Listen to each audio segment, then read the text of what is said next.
चलिए देखिए, आज हम थोड़ा सा एनडीपीएस एक्ट डिस्कस कर रहे हैं कि एनडीपीएस एक्ट सबसे पहली चीज तो कि एनडीपीएस एक्ट बनाने का रीजन क्या था। कि एनडीपीएस एक्ट बनाने का रीजन ये था कि इससे पहले भी काफी एक्ट थे। कुछ ये जो एक्साइज एक्ट उसमें कवर हो रहे थे, कुछ मेडिसिन वाले ड्रग्स एक्ट के अंतर्गत कवर हो रहे थे। बाकी एनडीपीएस एक्ट के लिए कोई स्पेशली प्रोविजन नहीं किया हुआ था। लेकिन दो चार इंटरनेशनल कन्वेंशन हुए, उन कन्वेंशन में ये बात आई कि भाई जो एनडीपीएस है, जो ड्रग्स हैं, उनका मिसयूज किया जा रहा है। और मिसयूज के दो नुकसान हो रहे हैं। पहला तो कि जो हमारी नई पीढ़ी है उसको इन्होंने एडिक्ट बना करके और एक देश के नव युवाओं को खत्म किया जा रहा है। और दूसरा, उसकी जो इनकम है उस इनकम से टेररिज्म को बढ़ाया जा रहा है, आतंकवाद को बढ़ाया जा रहा है। इसलिए हमने भी इंटरनेशनल ट्रीटी के एनफोर्स में 1984 के अंतर्गत ये एक्ट बनाया। 85 में हमने ये एक्ट बनाया। और इस एक्ट की सबसे बड़ी खासियत ये है कि इसमें जो भी दंड दिया हुआ है वो कठोर दंड दिया हुआ है कि जो व्यक्ति अपराध करेगा वो कठोर दंड से दंडित। इसमें सबसे बड़ी खासियत यह है, और दंड को भी क्या किया गया, बढ़ा करके देने की कोशिश की गई। आप ये देखिए कि जब 1970 के दशक में डाइएस्टिल मार्फिन, डाइएस्टिल मार्फिन का मतलब हीरोइन, कि जब इन्वेंशन किया गया था, खोज की गई थी, तो 70 के दशक में उसे बेस्ट इन्वेंशन माना गया था 1970 के दशक। लेकिन बाद में हीरोइन बदनाम हो गई। और आप ये देखिए कि वो एक देश के लिए घातक चीज बन, जो बेस्ट इन्वेंशन था उसके नेगेटिव रिजल्ट आने शुरू हुए। बेस्ट इन्वेंशन ये था कि जो ड्रग्स डाइएस्टिल मार्फिन थी वो सबसे बड़ी दर्द निवारक थी, पेन किलर थी, सबसे बड़ी पेन किलर थी डाइएस्टिल मार्फिन। लेकिन बाद में जिसको पेन नहीं हो रहा था उसने अपने आप को लेना, इंजेक्ट करना शुरू किया, तो उस इंजेक्ट या लेने के बाद में वो व्यक्ति सीधा बिना मरे स्वर्ग की अनुभूति लेता था। यानी माइंड को इतना ब्लॉक कर देते। तो इस बेस्ट इन्वेंशन को एक ड्रग्स का रूप बना दिया सोसाइटी ने। इसलिए 1985 में हमने ये एक्ट बनाया, एनडीपीएस। एनडीपीएस को देखो दो पार्टों में बांटा है। एक तो है नारकोटिक ड्रग्स और दूसरा है साइकोट्रोपिक सब्सटेंस, यानी मादक द्रव्य और मनय प्रभावी पदार्थ। तो मादक द्रव्य की जो बात है वो ये है कि हमने नेचुरली प्रोडक्शन किया, जिनका नेचुरली हमने उत्पादन किया है, वो नारकोटिक ड्रग्स। नारकोटिक ड्रग्स में तीन बातें आती हैं कि तीन पौधे होते हैं। एक होता है कैनेबिस का पौधा, बिस का पौधा, एक हो गया अफीम पोस्त,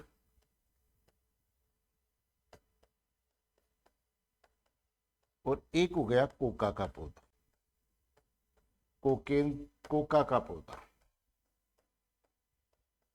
ये तीन पौधे होते हैं, प्लांट्स होते हैं। एक कैनेबिस का प्लांट है, एक अफीम का है, और एक कोका का है, ओपियम प्लांट।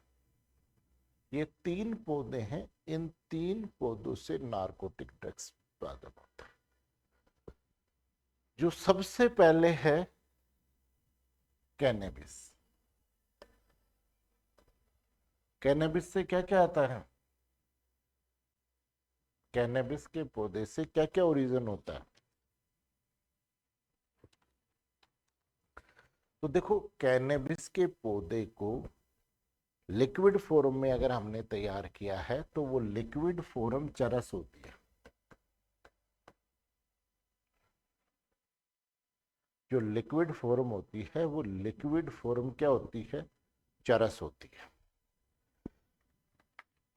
और फिर उस पौधे के फलने और फूलने वाले सिरे, जिसमें रस नहीं है, फलने और फूलने वाले यानी बीज और वो फूलों का डंठल, उससे जो तैयार होता है वो होता है गांजा। और लास्ट जो होता है वो होता है भांग। भांग भी किसका? कैनेबिस का भी उत्पाद होता है। तो कैनेबिस से तीन चीजें निकलती हैं, चरस, गांजा और भांग। जो रस है वो हो गया चरस, बाकी जो फलने फूलने वाले भाग थे वो हो गया गांजा, और उसके अलावा जो बच गया वो सीधा भांग के अंतर्गत आ गया, वो भांग में आता। ये जो दो ऊपर के सब्जेक्ट हैं ये एनडीपीएस के सब्जेक्ट हैं, और भांग है वो राजस्थान एक्साइज एक्ट का सब्जेक्ट है। वो राजस्थान एक्साइज एक्ट के अंतर्गत कंट्रोल होता है। फिर उसके बाद में आता है अफीम। अफीम से दो प्रकार की होती है, एक होती है निर्मित अफीम,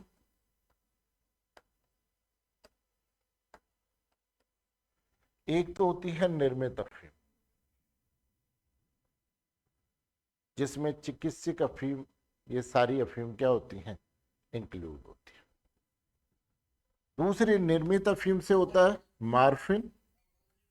स्पीकर बंद कीजिए, स्पीकर बंद कीजिए जिसका होना है। मार्फिन, फिर डायस्टिल मार्फिन यानी हीरोइन। हीरोइन ये अफीम के उत्पाद, ये अफीम से निकलता है। और फिर अफीम पोस्ट यानी जो चूरा हो गया, जिसको हम डोडा पोस्ट बोलते हैं, वो हो गया अफीम पोस्ट तरण। यानी जो भी डंठल वगैरह अफीम का जो भी बच जाता है, जिसमें डायस्टिल मार्फिन की मात्रा बहुत कम, मार्फिन की मात्रा कम होती है, जिसे कोविड डेबिन सब बोलता है, ये सारी चीजें हैं। तो ये जो है ये सारे के सारे तैयार किससे हो रहे हैं? इस अफीम के पौधे से तैयार हो।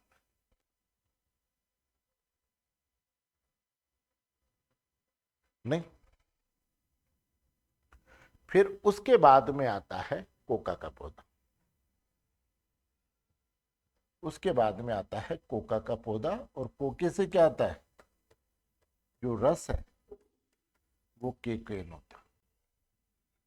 कोका के पौधे से जो तैयार होता है वो होता है कोकेन। अब इस कोकेन से पहले जो ये तो हो गया तैयार कोकेन, उससे पहले जो फसल से निकलता है वो हो गया कच्चा कोकेन। फिर उसको क्या किया जाता है? परिष्करण करके और कोकेन बनाया जाता है। और अगर कहीं पर भी एक कोकेन पाया जाता है किसी में भी, वो सारे के सारे कोका के उत्पाद हैं। तो कहने का मतलब ड्रग्स के अंतर्गत क्या क्या आ गया कि ये तीन पौधे हैं, इन तीन पौधों से जो चीजें तैयार हो रही हैं उसको हम बोलते हैं नारकोटिक ड्रग्स।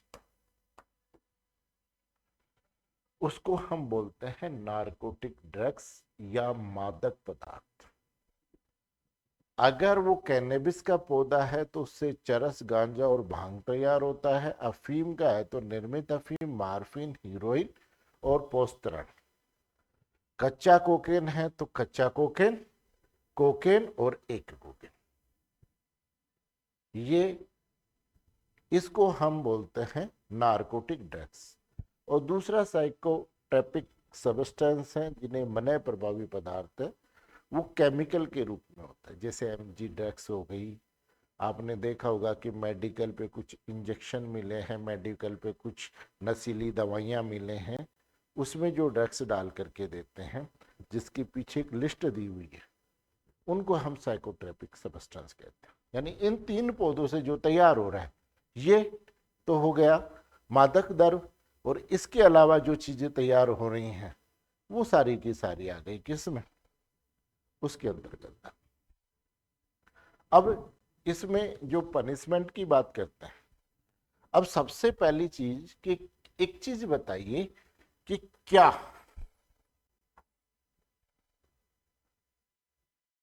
क्या सॉरी हर चीज गलत और हर चीज सही होती है क्या?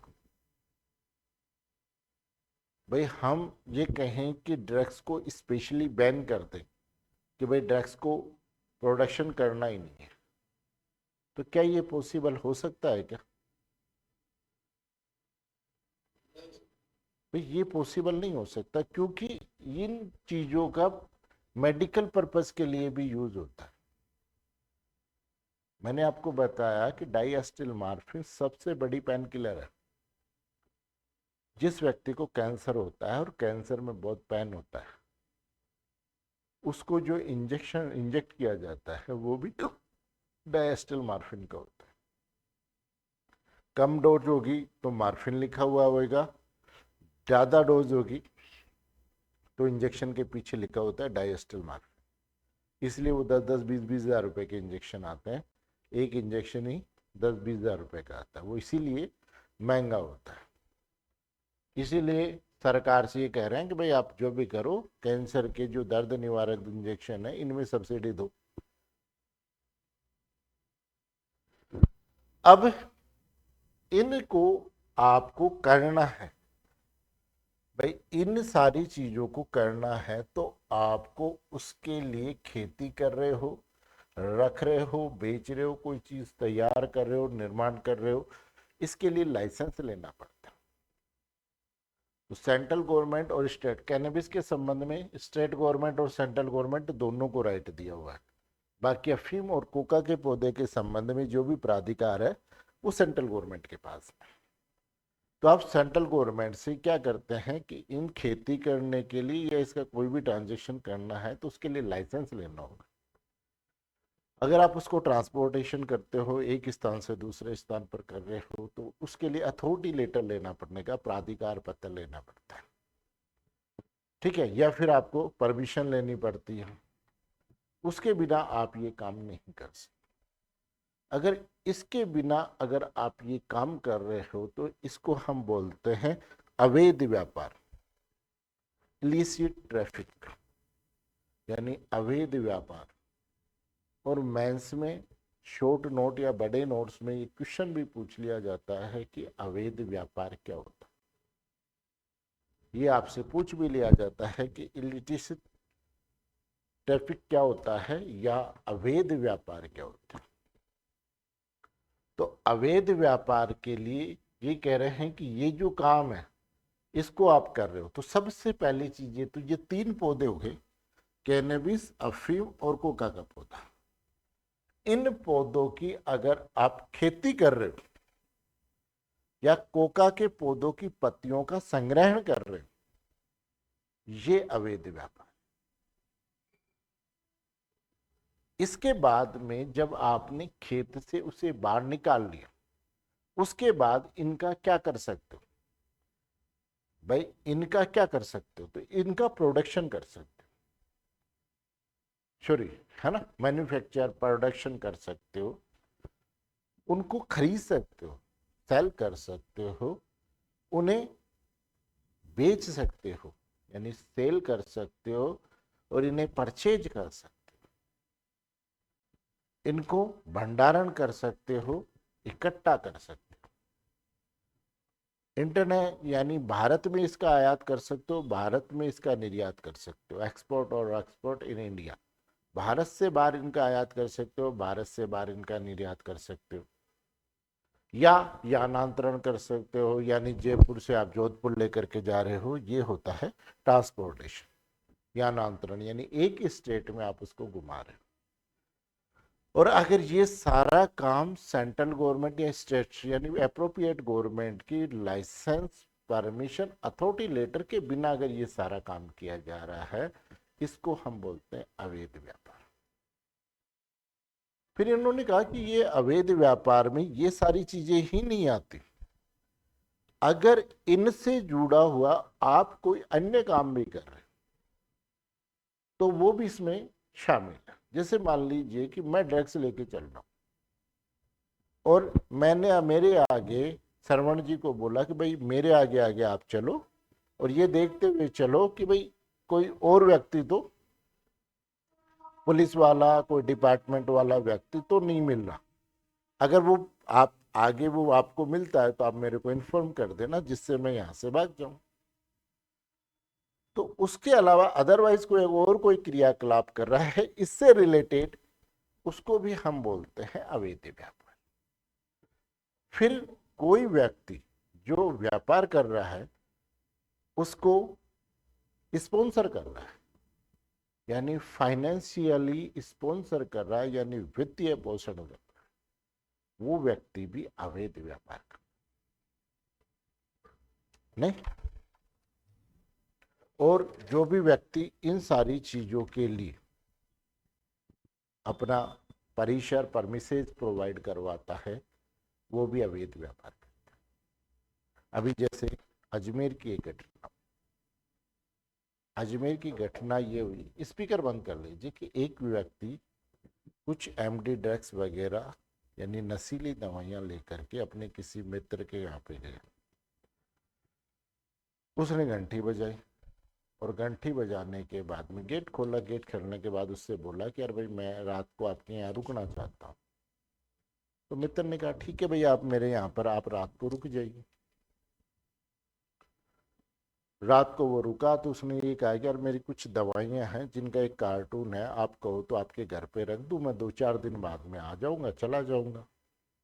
भाई मित्र को यही पता था कि भाई ये जो दवाई बेच रहा है, भाई ये जो दवाई बेच रहा है, दवाइयों का व्यापार करता है, मेडिकल की दुकान। वो वहां से चला गया। बाद में पता चला कि भाई वहां पर ड्रग्स है, तो पुलिस ने वहां जाकर सर्च किया। तो सर्च करने के बाद पता चला कि भाई ये तो ड्रग्स है। तो उसने कहा साहब मेरे को इस चीज से कोई लेना देना नहीं, क्या वो इसमें शामिल होगा या नहीं होगा?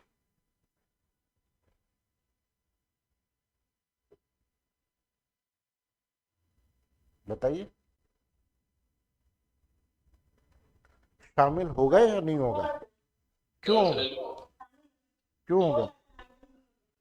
है सेक्शन 34 के अनुसार आपत्तिक जो मनस्थिति है ना उसकी उदाहरण की जाएगी जब तक अन्यथा साबित नहीं कर दिया जाता। आ गई बात समझ में? तो प्राइमा फेसिक उसका मेंसरिया कोई देख ही नहीं रहा। भाई प्राइमा फेसिक उसका मेंसरिया तो कोई देख ही नहीं रहा, नहीं। इसलिए सेक्शन 35 एनडीपीएस एक्ट में मेंसरिया की प्रजम्पशन की जाती है। और प्रजम्पशन भी कैसी है? रेब्यूटेबल प्रजम्पशन ऑफ लॉ, यानी विधि की खंडनीय उदाहरण। वहां उसकी ड्यूटी थी कि भाई उसको ये चेक करना चाहिए था रखने से पहले कि भाई वो क्या कर रहा है। अगर परिसर उपलब्ध करवा रहा है और वहां कोई चीज मिल रही है तो ये माना जाएगा कि उस व्यक्ति ने अवैध व्यापार किया। कोई व्यक्ति इस चीज के लिए दुष्प्रेरण कर रहा है, अबैट कर रहा है, प्रयत्न कर रहा है, या जो व्यक्ति इस प्रकार का काम कर रहे हैं उन्हें हॉर्बर कर रहा है, उन्हें संश्रय दे रहा है, तो वो व्यक्ति अवैध व्यापार में शामिल। तो सेक्शन 28 में अवैध व्यापार की डेफिनेशन दी हुई है। सेक्शन 28 के अंतर्गत अवैध व्यापार की डेफिनेशन दी हुई है, और ये डेफिनेशन इंपॉर्टेंट है और एग्जामिनर इसे पूछता है।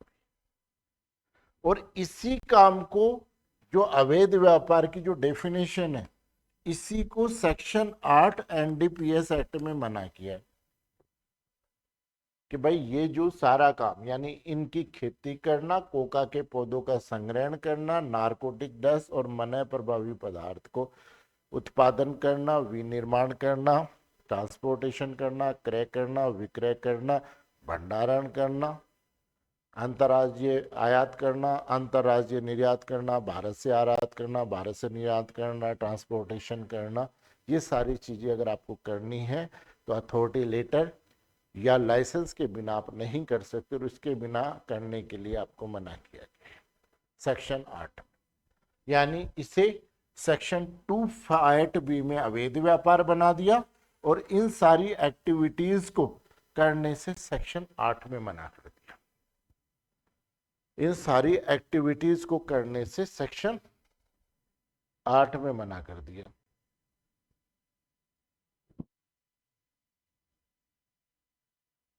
आगे बात समझ में, सेक्शन 8 में इन सारी एक्टिविटीज को करने से मना कर दिया।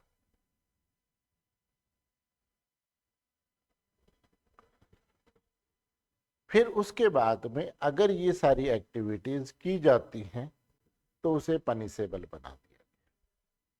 इन सारी एक्टिविटीज को एनडीपीएस एक्ट में अगर बिना लाइसेंस के अगर ये सारी एक्टिविटीज की जाती हैं तो इसे ऑफेंस बना दिया गया।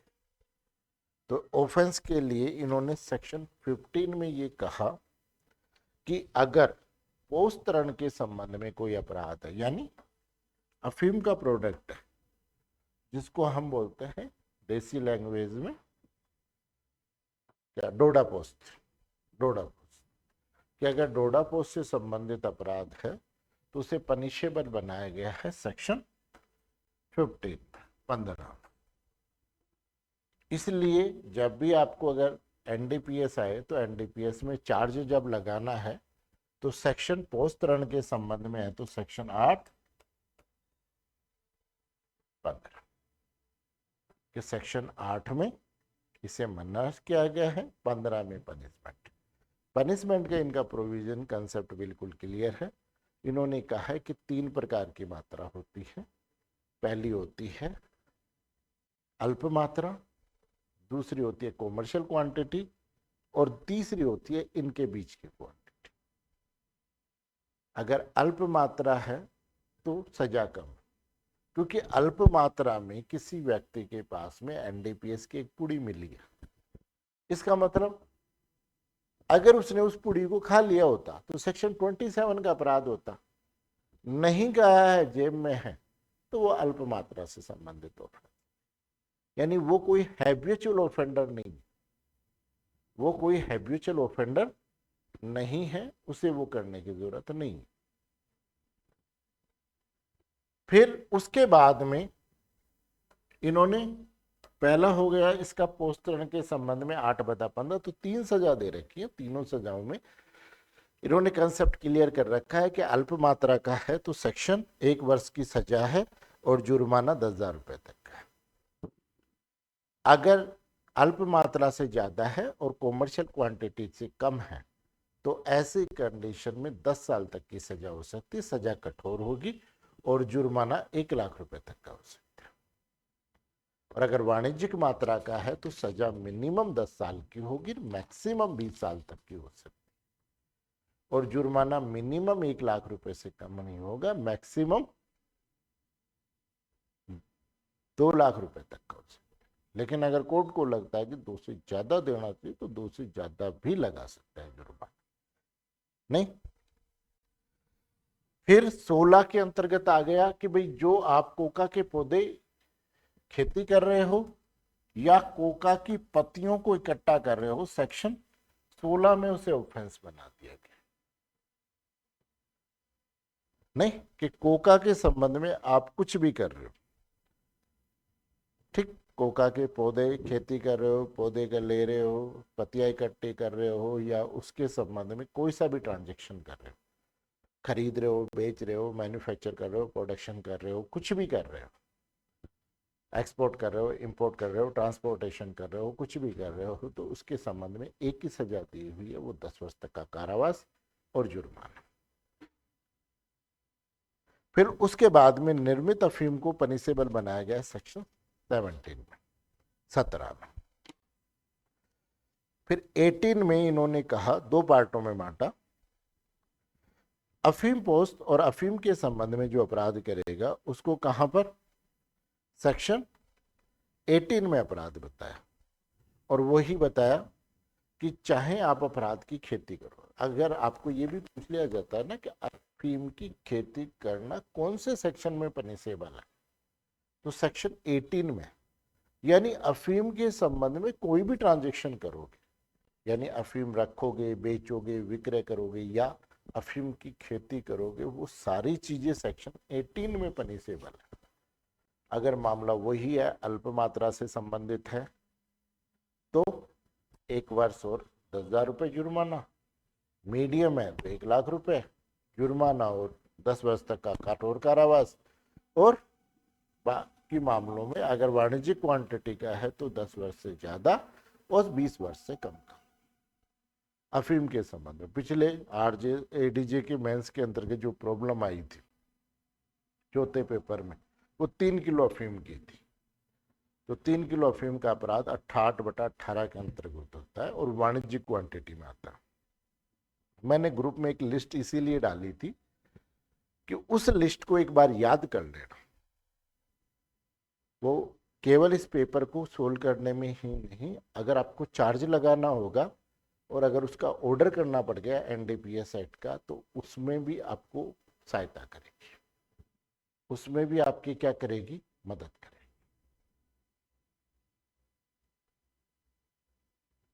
फिर उसके बाद में सेक्शन 19 में कह रहा है कि अगर कोई अफीम व्यक्ति परमिशन ले रखी है, खेती कर रहा है, और खेती करने के बाद में या तो उसको गबन कर रहा है या फिर उस खेती की जो भी चीजें हैं उनको अवैध रूप से अदरवाइज डिस्पोज कर रहा है, इलीगल उसको डिस्पोज कर रहा है, तो यहाँ कहा कि ये एक अफीम की खेती का मामला है, बड़ा मामला है, इसलिए सजा 10 साल की होगी, कम नहीं होगी, मैक्सिमम 20 साल तक की होती है। जुर्माना 1 लाख रुपए से 2 लाख रुपए तक का हो सकता है।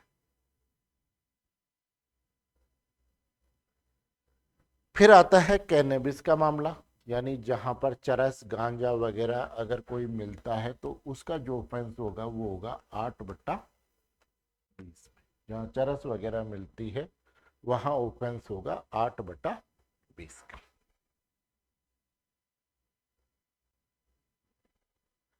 फिर उसके बाद में इन्होंने अफीम को 2 पार्टों में बांटा है कि अगर आप खेती कर रहे हो, यानी कैनेबिस के पौधे की खेती कर रहे हो, तो 10 साल तक की सजा और जुर्माना जो 1 लाख रुपए तक हो। उसके अलावा जो कैनेबिस के व्युत्पाद हैं उनके साथ में अगर आप समव्यवहार कर रहे हो, तो वही 3 पार्टों में बांट के सबकी सेम सजा कर रखी है, अल्प मात्रा, वाणिज्यिक मात्रा और। फिर उसके बाद में सेक्शन 22 में ये कह रहा है कि जो भी साइकोट्रोपिक सब्सटेंट है उनके संबंध में पनिशमेंट की बात कही है, वही 3 पार्टों में बांटा है और पनिशमेंट सेम है। साइकोट्रोपिक सब्सटेंट के संबंध में अगर कोई भी वोलेशन किया गया है इस एक्ट के प्रोविजंस का, तो वो सारा का सारा उसमें आता है। तो स्पेशली इन धाराओं के अंतर्गत इन्होंने क्या किया है, पनिशेबल बनाया। फिर उसके बाद में सेक्शन 23 में ये बोला है कि बाहर से अगर आप एक्सपोर्ट और इंपोर्ट कर रहे हैं तो वो सेक्शन 23 का ऑफेंस होता है, और वही पनिशमेंट है कि अल्प मात्रा है, कॉमर्शियल क्वांटिटी है या बीच वाली मात्रा है।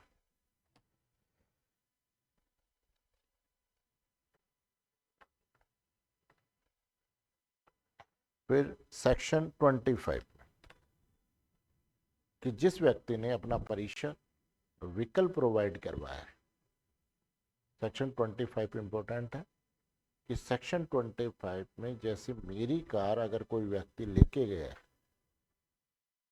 और उसमें अगर ड्रग्स मिलती है या इस धारा के अगेंस्ट कोई ऑफेंस हुआ है, तो चाहे मेरे को पता हो या नहीं हो, क्योंकि सेक्शन 35 में प्रजम्पशन की जाएगी, मेरी भी उतनी ही लाइबिलिटी है जितनी की उसकी। अगर मेरे घर पे कोई चीज़ मिल रही है, मेरे अगर कोई दोस्त वगैरह आ रहा है अफीम लेकर के मेरे घर पे आ रहा है और पुलिस उसको पकड़ती है, तो मेरी जिम्मेदारी भी 25 में उतनी ही है जितनी उस व्यक्ति की। आपका इंटेंशन था या नहीं था, ये सब पार्ट ट्रायल का है, लेकिन ट्रायल तक तो कोई रिलीफ नहीं।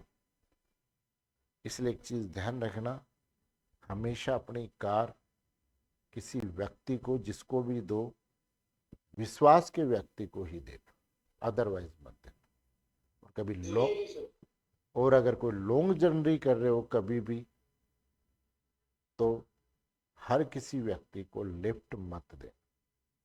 हो सकता है कि कोई व्यक्ति लिफ्ट लेने वाला जो बैग लेके आपके साथ बैठ रहा है उसमें ड्रग्स हो, और अगर पुलिस ने आपको पकड़ लिया और आपका ट्रांसपोर्ट का व्हीकल नहीं है, तो आप भी उसके इक्वल लाइबल हो सेक्शन 25 एनडीपीएस।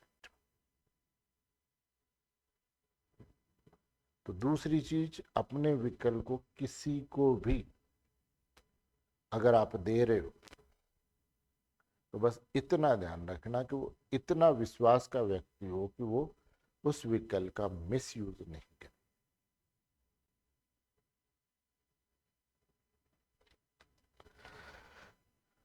फिर देखिए उसके बाद में सेक्शन 25 के बाद में सेक्शन 27 में पनिशेबल बनाया गया है कि जो व्यक्ति यूज कर रहा है ड्रग्स की कोई भी चीज को अगर यूज कर रहा है तो वो सेक्शन 27 में पनिशेबल। इनको दो पार्टों में है कि भाई कोई हाई क्वालिटी का व्यक्ति है, कोकेन ले रहा है, मार्फिन ले रहा है, कोडिन ले रहा है, इस प्रकार की हाई क्वालिटी की डोज ले रहा है जो सेंट्रल गवर्नमेंट ने नोटिफाई कर रखा है, तो वहां सजा थोड़ी सी ज्यादा दे रखी है कि वहां उसे 1 वर्ष तक का कारावास और जुर्माने, और उसके अलावा हल्की क्वालिटी की कोई ले रहा है, गांजा पी रहा है, डोडा पोस्त ले रहा है, उसके लिए सजा कम है। उसके लिए इन्होंने कहा है कि सजा 6 माह की होगी और जुर्माना 10,000 रुपए तक का होगा, या दोनों से दंडित किया जाए। तो सेक्शन 27 में पनिशमेंट दिया गया।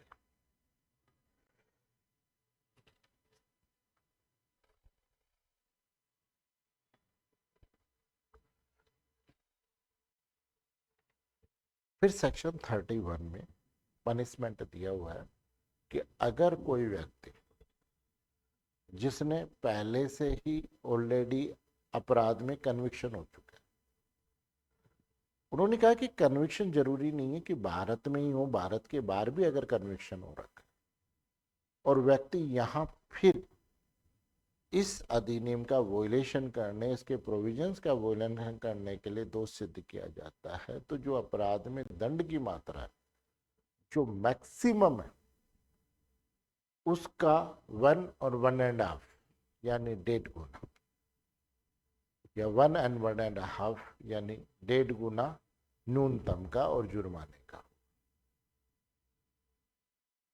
यानी जो सजा दी जा सकती है वो मैक्सिमम की 1.5 गुना तक की सजा हो सकती है, प्रीवियस कन्विक्शन अगर उसका प्रूफ है तो।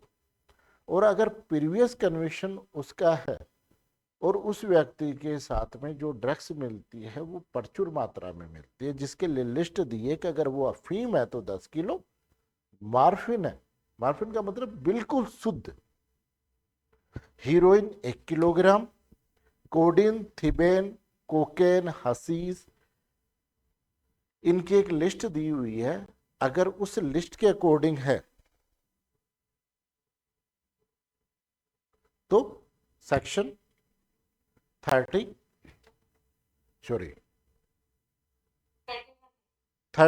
एक के अकॉर्डिंग उसे पनिशमेंट में मृत्यु दंड भी दिया जा सकता है, और जो अपराध हुआ है उसके 1.5 गुना तक की सजा उसे दी जा सकती है। जो पनिशमेंट हुआ है उसकी 1.5 गुना तक की उसे सजा दी जा सकती है। फिर उसके बाद में अपने एडीजी में क्वेश्चन भी पूछा हुआ है, एक प्रॉब्लम भी आई हुई है। वो प्रॉब्लम ये आई हुई है कि भाई एक बात बताइए कि कोई भी अफीम है और अफीम का जब यूज होता है तो एक तो बिल्कुल शुद्ध अफीम होती है, और उस शुद्ध अफीम में जैसे चीनी मिला दी, उसका मिक्सचर करके और छोटे छोटे टुकड़ों में यूज करने के लिए बना दी।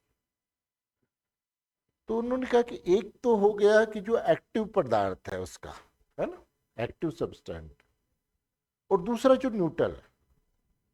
तो जो मात्रा हम काउंट करेंगे उसमें केवल एक्टिव पदार्थ का ही करेंगे कि या न्यूट्रल सब मिला करके करेंगे? सब मिला के करेंगे। नहीं, हीरा सिंह से state of union of India. बिल्कुल केस। तो लिख लीजिए केस का नाम, इसके लिए केस है, केस का नाम है Hira Singh versus union, Hira Singh and others versus union of India and others.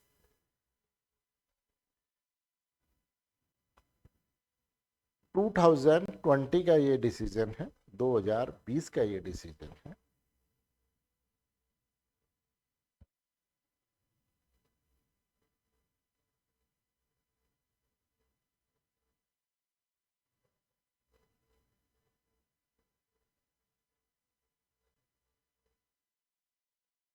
तो इन्होंने ये कहा कि भाई किसी भी एनडीपीएस मादक द्रव्य की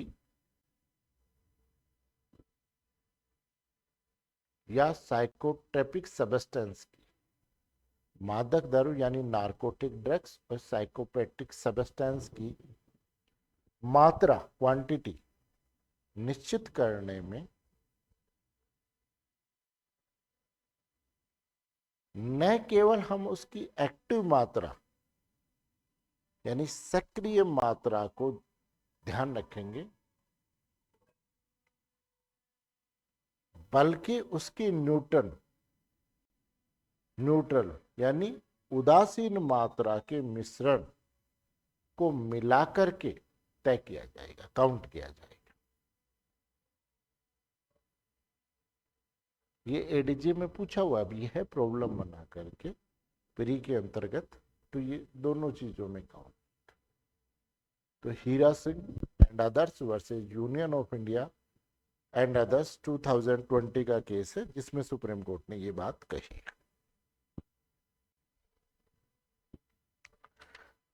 अब इसके लिए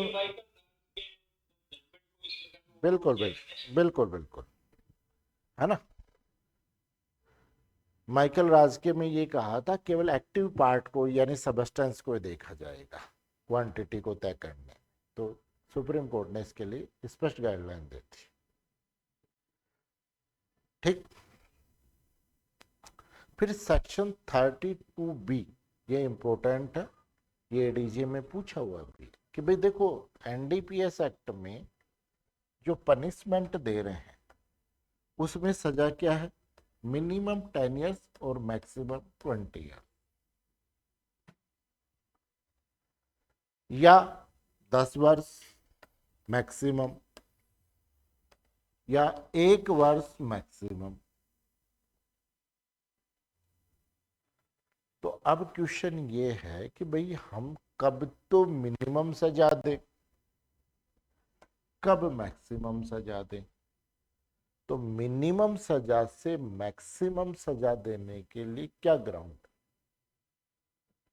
तो ये मिनिमम सजा से मैक्सिमम सजा देने के लिए जो ग्राउंड बताए गए हैं वो सेक्शन 32B में दिया हुआ है कि मिनिमम से जब मैक्सिमम सजा दी जा रही है तो क्या ध्यान में रखा जाएगा। तो इन्होंने ये देखा कि जब अपराधी ने ऑफेंस किया उस वक्त क्या उसने किसी भी प्रकार का वोलेशन या आर्म्स यूज किया था या यूज करने का थ्रेट या धमकी दी थी,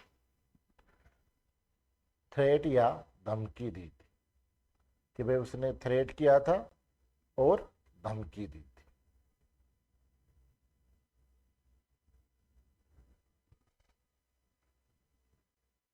पहली चीज ये देखिए।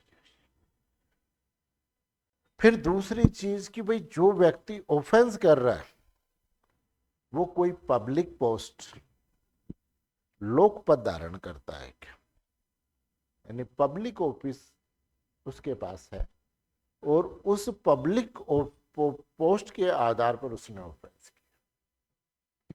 जैसे वो एक लेडी सिंघम का केस था ना राजस्थान में, जिसे डोडा पोस्ट के चक्कर में पकड़ा था, अफीम की सप्लाई के चक्कर में एसएचओ होते हुए भी उसने छोड़ दिया था, फिर उसको टर्मिनेट भी किया गया था, तो काफी चर्चा का विषय था। तो उसने अगर अपराध किया है तो उसे ज्यादा सजा दी जाएगी बजाय एक नॉर्मल व्यक्ति। फिर उसके बाद में नेक्स्ट आ रहा है कि अगर एनडीपीएस का जो ऑफेंस हुआ है या तो उससे माइनर इफेक्ट हो रहा है या ऑफेंस करने में माइनरों का उपयोग किया जा रहा है, तो मिनिमम से मैक्सिमम सजा देने में ये बात ध्यान में रखें। फिर ये देखा जाएगा कि भाई कोई शैक्षणिक इंस्टीट्यूशनल या कोई सोशल सर्विस का कोई मामला है जहां पर लोग आते जाते हैं, या तो उस इंस्टीट्यूशनल में या सोशल सर्विस स्टेशन में अगर इस प्रकार का ऑफेंस किया गया है, या वहां नहीं किया गया लेकिन स्कूल के बाहर ही अपना पैकेट लेकर के आदमी बैठ गया जहां ये लोग आते हैं, बच्चे आते हैं, वहां अगर इस प्रकार की एक्टिविटी की जा रही है, यानी इंस्टीट्यूशनल के अंतर्गत या उसके बाद जहां बच्चे आते जाते हैं वहां पर अगर इस प्रकार की एक्टिविटी की जा रही है, तो मिनिमम और मैक्सिमम, मिनिमम से मैक्सिमम दंड देने में ध्यान दिया जाएगा। फिर यह देखा जाएगा कि भाई जो व्यक्ति है वो किसी प्रकार का इंटरनेशनल या नेशनल कोई भी क्रिमिनल समूह है, गैंग है, उसका अगर मेंबर है क्या, जैसे आजकल कई गैंग चल रही हैं, उन गैंगों का अगर कोई मेंबर है क्या, और अगर कोई गैंग का मेंबर नहीं है, वो जबरदस्ती गैंग का मेंबर बन रहा है,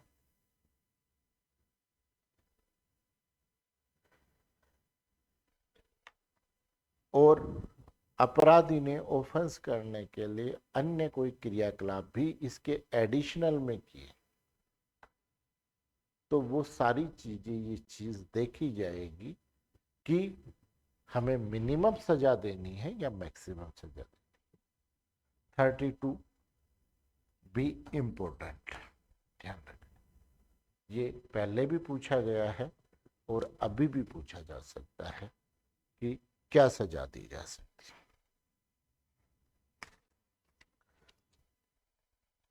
फिर सेक्शन 34 इंपॉर्टेंट है। 34 प्रिवेंटिव कार्रवाई दे रखी, पूछ सकते हैं कि भाई किसी व्यक्ति ने ऑफेंस किया है, कन्विक्शन हो गया, तो कन्विक्शन के बाद में क्या उस व्यक्ति से आगे अपराध नहीं करने की प्रतिभूति ले सकते हैं? नहीं। तो उन्होंने कहा कि भाई अगर कोर्ट ने किसी, सजा नहीं है 32B में तो ये दे रखा है कि जो अपराध की सजा है उसमें मिनिमम सजा कब देंगे और मैक्सिमम सजा कब देंगे। अगर हमने जो 32B की जो सर्कमस्टेंस दी हुई हैं उनमें हम मैक्सिमम सजा देंगे, अदरवाइज फिर हम मिनिमम सजा। तो ये क्राइटेरिया दिया हुआ है कि कोर्ट मामले की परिस्थितियां, ऑफेंस की नेचर, इन सबको ध्यान में रखते हुए मिनिमम सजा से मैक्सिमम सजा देने में क्या गाइडलाइन फॉलो करेगा, इसके बारे में बताया। पिछली बार नहीं आया, पिछली से पिछली बार आया, हाँ पिछली से पिछली बार आया हुआ है ना।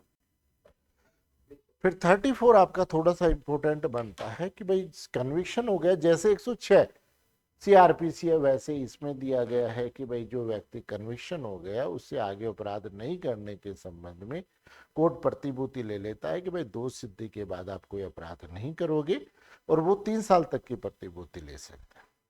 और जो सेक्शन 106 के प्रोविजंस हैं वो सेक्शन 106 के प्रोविजंस इस पर लागू हो। बाद में अगर कन्विक्शन, अगर उसका दोष सिद्धि सेट असाइड हो जाती है, कन्विक्शन सेट असाइड हो जाता है, तो आगे फिर उसकी ये जो बॉयल बॉन्ड है, ये जो बॉन्ड भरवाए हैं वो भी सेट असाइड हो। तो सेक्शन 34 में प्रिवेंटिव कार्रवाई की गई है आफ्टर कन्विक्शन, इसको थोड़ा सा ध्यान में रख लेना, ये आपसे पूछ लेते। 35 में मेंटली स्टेटस की क्या दे रखी है, प्रजम्पशन दे रखी है, तो वे प्रजम्पशन यूज की जा सकती है। फिर 36 इंपॉर्टेंट है। 36 इसलिए इंपॉर्टेंट है कि भाई वो आपसे पूछ लेता है कि भाई कोई भी अपराध हुआ है तो एनडीपीएस एक्ट एक स्पेशल एक्ट है।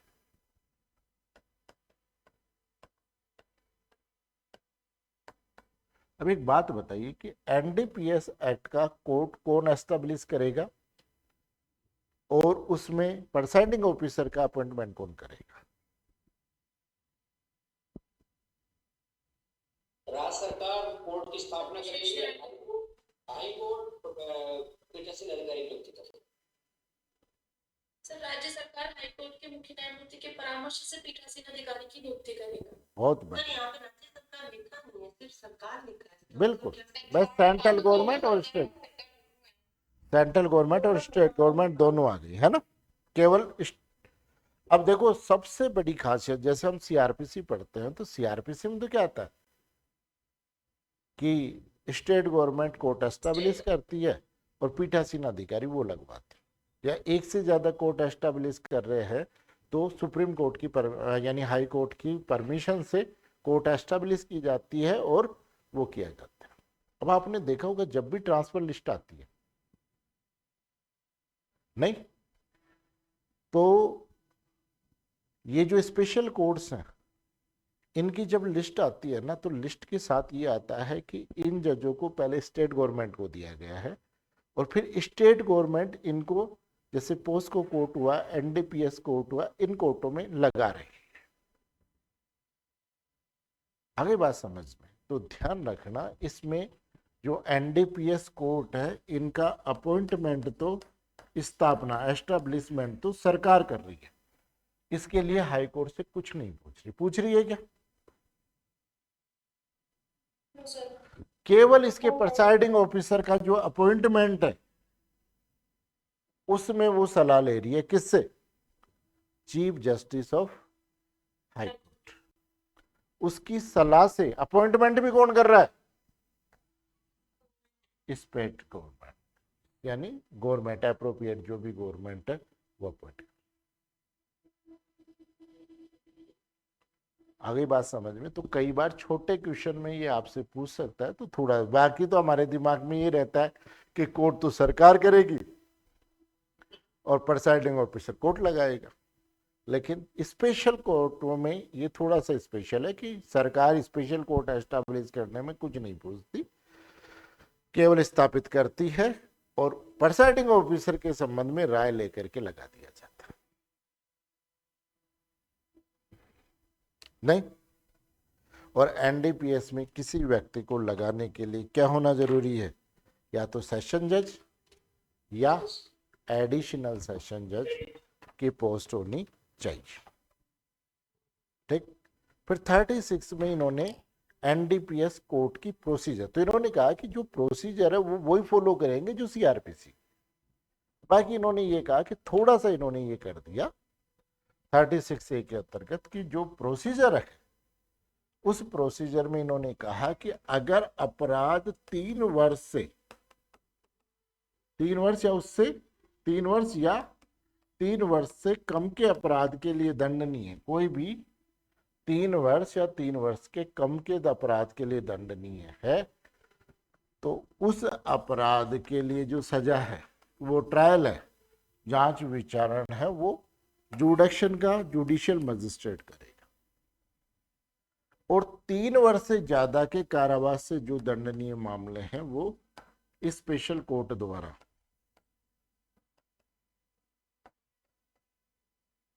ट्रायल की जाए,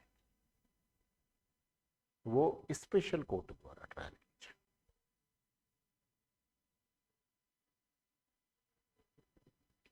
फिर अब क्या है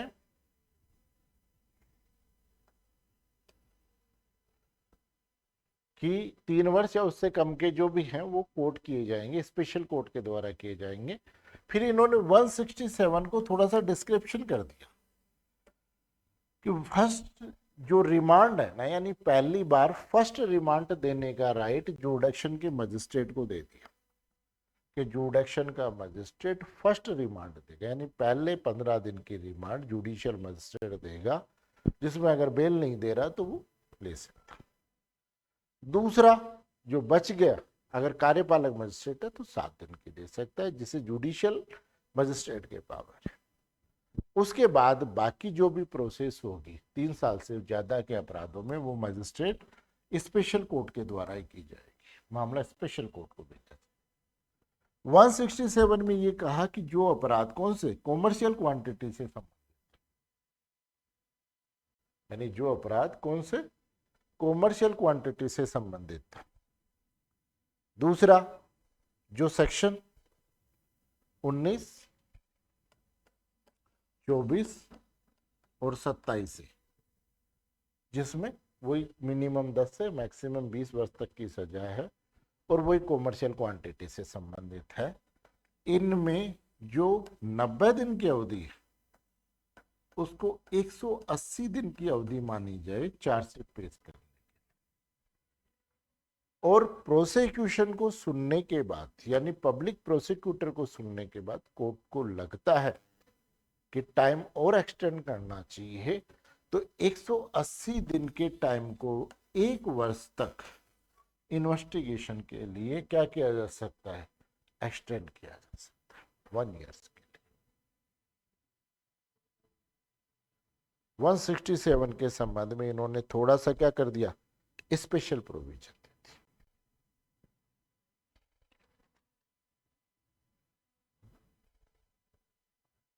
फिर उसके बाद में आते हैं हम अपील, सॉरी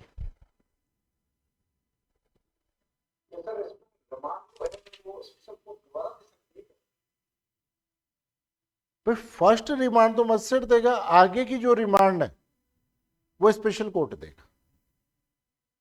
बचे हुए दिन या 15 दिन दोबारा? फिर तो 15-15 दिन दे सकता है ना, एक बार में 15 दिन।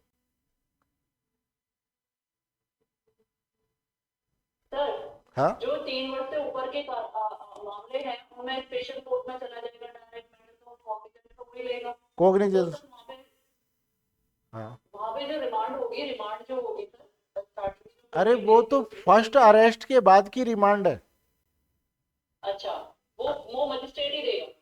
वो मैंडेटरी नहीं है, दे सकता है, लेकिन प्रैक्टिकली ज्यादातर क्या होता है कि वो थोड़ा सा क्वांटिटी का स्पेशल समझ में नहीं आता कि कम ले ली ज्यादा ले ली, तो पहली रिमांड तो वो तैयार करके मजिस्ट्रेट के यहाँ पेश कर देते हैं, मजिस्ट्रेट उसको रिमांड दे देता है, फिर वो तय कर लेते हैं कि मजिस्ट्रेट के यहीं चलेगा, तब तो आगे की रिमांड के लिए भी मजिस्ट्रेट के यहाँ पेश कर देते हैं, और फिर उनको लगता है कि नहीं आगे की रिमांड के लिए वो का मामला ज्यादा का है, तो फिर वो फिर नेक्स्ट रिमांड के लिए फिर वहां चले जाते हैं। सर लेकिन मतलब फर्स्ट इंस्टांस पे ही अगर कमर्शियल क्वांटिटी से संबंधित है और स्पेशल कोर्ट में पेश हुआ है तो फिर रिमांड स्पेशल कोर्ट ही देगी। बिल्कुल डायरेक्ट पेश कर सकते हैं, कोई दिक्कत नहीं। ठीक है, थैंक यू। लेकिन अगर कॉमर्शियल क्वांटिटी का है, मजिस्ट्रेट के यहाँ पेश कर दिया, और मजिस्ट्रेट ने फर्स्ट रिमांड का राइट उसको है, चाहे कोई सा भी हो, कॉमर्शियल हो, मिडिल हो, अल्प हो, तीनों में फर्स्ट रिमांड तो मजिस्ट्रेट दे सकता है। अच्छा ठीक है।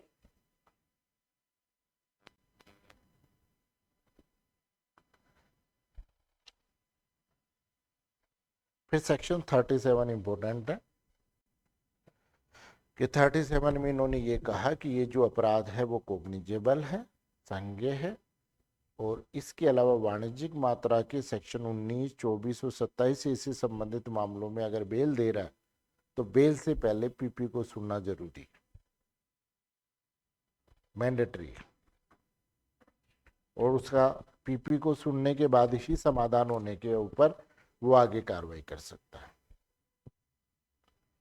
फिर सेक्शन 39 इंपॉर्टेंट है। नहीं, अब एक बात बताओ, जो ड्रग्स एडिक्ट है वो पहले से मरा हुआ है, मरे हुए को क्या मारे, तो अगर किसी व्यक्ति को कन्विक्शन कर दिया और कोर्ट को लगता है कि भाई ये कन्विक्शन हो गया और अब आगे से जेल भेजने के बजाय इसे ठीक किया जाए, तो उन्होंने कहा कि 2 ऑफेंस, कौन से, सेक्शन 27 यानी ड्रग्स यूज करने का या अल्प मात्रा का। अल्प मात्रा वाले समझ गए ना कि भाई मैंने जैसे मान लो पड़ोस पुड़ी ले ली ड्रग्स की, अब मैंने खा लिया तो 27 का हो गया, और अगर पड़ी जेब में रखी हुई है तो वो अल्प मात्रा का हो गया। इस बॉन्ड पर कि भाई मैं अपना इलाज कराऊं, और जो ड्रग्स रिहेबिलिटेशन सेंटर है वहां मैं इलाज लूंगा, और 1 साल में इलाज लेकर सही होकर के रिपोर्ट में आपको पेश करता। तो ध्यान रखना ये प्राइमरी छोड़ता है उसे ठीक होने के लिए। वो 1 साल तक अपना इलाज लेकर के अपने इलाज की प्रोग्रेस रिपोर्ट जब 1 साल बाद में कोर्ट में पेश करता, तब उसे कोर्ट गुड बिहेव के लिए सेक्शन 3 साल तक का बॉन्ड भरवा सकता है कि आगे इस प्रकार का कोई अपराध नहीं करोगे। लेकिन पहले 1 साल की रिपोर्ट आने के बाद फिर उसे सजा करने के बजाय क्या करेगा, परवीक्षा पर निर्मुक्त कर सकता है 3 साल तक की। लेकिन परवीक्षा डायरेक्ट नहीं होगी कि भाई जाए इलाज ले लेना, पहले आपको 1 साल तक अपना इलाज करा करके उस इलाज की रिपोर्ट पेश होने पर कोर्ट संतुष्ट हो गया कि भाई ये सुधर रहा है, तो फिर कोर्ट उसको 3 साल के लिए परवीक्षा का लाभ दे सकता है, बॉन्ड भरवा सकता है। ये तो आफ्टर कन्विक्शन है। और सेक्शन 64A इससे ज्यादा महत्वपूर्ण है। उसमें ये दे रखा है कि जिस व्यक्ति की ट्रायल चल रही है और अगर वो कोर्ट से ये आवेदन करता है कि साहब मैं अपना इलाज करवाना चाहता हूं, तो कोर्ट उसे इलाज के लिए परमिशन दे देगा, और इलाज के बाद में अगर वो अपनी रिपोर्ट पेश करता है तो कोर्ट उसे इस आधार पर डिस्चार्ज कर देगा, उसके खिलाफ आगे कोई प्रोसीडिंग नहीं करेगा कि सुधर गया भाई। ये प्रोविजन सेक्शन 64A में जोड़ा गया है। यानी आफ्टर कन्विक्शन इलाज के लिए छोड़ रहे हैं तो 39, और ड्यूरिंग ट्रायल या इंक्वायरी अगर जो अक्यूज है वो खुद ही एप्लीकेशन लगा करके अपने आप को डिस्चार्ज करवा सकता है सेक्शन 64A के तक। तो इन दोनों का थोड़ा सा ध्यान रखना, ये दोनों सेक्शन इंपॉर्टेंट है, इनसे एग्जामिनर आपको क्वेश्चन बना करके पूछ सकता है, इनको थोड़ा सा आप ध्यान रखें।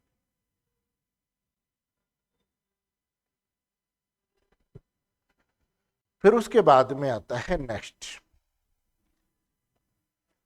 सेक्शन 41, 42 और 43। सेक्शन 41, 42 और 43। 41 में है कि भाई किसी भी घर का सर्च करना, तो वो क्या कौन कर सकता है, तो वो कहता है कि सर्च के लिए महानगर मजिस्ट्रेट, फर्स्ट क्लास मजिस्ट्रेट या सेकंड क्लास मजिस्ट्रेट किसी भी अधिकारी को वारंट के द्वारा प्राधिकृत कर सकते। भाई आप किसी भी भवन में जा सकते हो, किसी भी मकान में जा सकते हो, किसी भी स्थान में जा सकते हो, और उसको सर्च वारंट दे सकता। फिर उसके बाद में सेकंड में ये कह रहा है कि अगर कोई भी अधिकारी जो कुछ डिपार्टमेंटों से संबंधित, यानी राजपत्रित गजेटेड ऑफिसर जो ऑथराइज बाय सेंट्रल गवर्नमेंट और स्टेट गवर्नमेंट।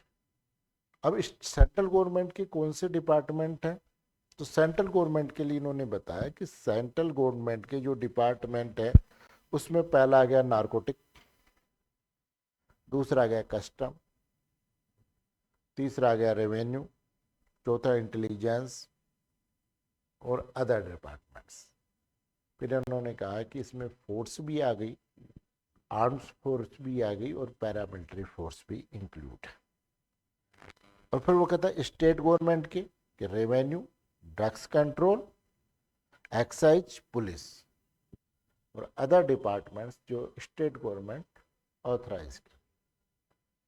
इसका कोई भी गजेटेड ऑफिसर है, वो गजेटेड ऑफिसर अपने किसी भी अधिकारी को अपॉइंट कर सकता है। बस शर्त यह है कि अगर वो डिपार्टमेंट है तो डिपार्टमेंट में चपरासी से ऊपर नहीं होना चाहिए। अगर फोर्स है तो सिपाही से ऊपर का होना चाहिए, और अगर पुलिस है तो कांस्टेबल से ऊपर का होना चाहिए। उसे सर्च वारंट के लिए ऑथराइज कर सकते। ये सेक्शन 41 में बताया कि किसी भी भवन में, परिवहन में, यानी कोई वाहन वगैरह चल रहा हो उसमें अगर, या किसी भी प्लेस पर सर्च वारंट लेकर के सर्च किया जा सकता है। ये सेक्शन 41 में का है। फिर सेक्शन 42, देखो पब्लिक प्लेस पर अगर कोई सर्च होता है तो 42, वो सॉरी किसी के घर पे प्राइवेट प्लेस पे होता है तो 42, और पब्लिक प्लेस पे होता है तो 43। आगे बात 42 में वही अधिकारी बताए हैं कि कौन सा व्यक्ति सर्च कर सकता है। 42 में यही बताया, एक लिस्ट दी हुई है, जो लिस्ट अभी अपन ने डिस्कस किया था कि भाई जो व्यक्तियों को कोर्ट ने वारंट दिया है या उनके अधिकारियों ने ऑथराइज किया है, वहां पर इन्हीं डिपार्टमेंट के अधिकारी जो सेक्शन 41 में दिए हुए थे, डिपार्टमेंट के अधिकारी जो सेक्शन 41 में दिए हुए थे, उन अधिकारियों को किसी भी घर में अगर परिस्थिति ऐसी है कि वारंट लेने की जरूरत नहीं तो बिना वारंट के सर्च कर सकते। लेकिन वो ये कह रहा है कि कोई व्यक्ति लाइसेंस से काम कर रहा है और उसके यहां पर अगर आपको सर्च करनी है तो सब इंस्पेक्टर रैंक का अधिकारी होना जरूरी है। 43 में है कि पब्लिक प्लेस पर किसी भी परिवहन को रोक करके आप सर्च कर सकते हो, और उसके अलावा पब्लिक प्लेस पे आप सर्च कर सकते हो, और उसके अलावा किसी व्यक्ति का सर्च किया जा सकता है। सेक्शन 43। अब एक बात बताइए, मैं आपसे क्वेश्चन पूछता हूं कि जो मान लीजिए मैं मेरी कार लेकर के जा रहा हूं और मेरे को रामबाग सर्किल पे पुलिस वाले ने रोका कि भाई भाई हमें ये इन्फॉर्मेशन है कि आपकी गाड़ी में ड्रग्स है और हम आपकी गाड़ी का सर्च करना चाहते हैं। नहीं, अब वो मेरी गाड़ी का सर्च कर रहे हैं।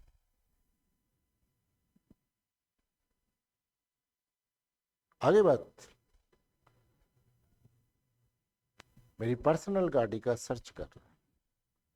तो ये जो गाड़ी का, पर्सनल गाड़ी का जो सर्च है वो सेक्शन 42 में होगा या 43 में होगा? 43। सर 42, सर 42 से होगा। केस का नाम लिखिए, केस का नाम लिखिए, Buta sir Singh. Buta Singh versus state of Haryana. बिल्कुल, केस का नाम लिख लीजिए, Buta Singh versus state of Haryana, 2021। Supreme Court ने ये कहा कि अगर पर्सनल नंबर की गाड़ी है ना, पर्सनल नंबर यानी व्यक्तिगत रजिस्ट्रेशन की गाड़ी है, उसका अगर सार्वजनिक प्लेस पे सर्च किया जा रहा है तो वो सर्च 42 में होगा, ना कि 43 में होगा।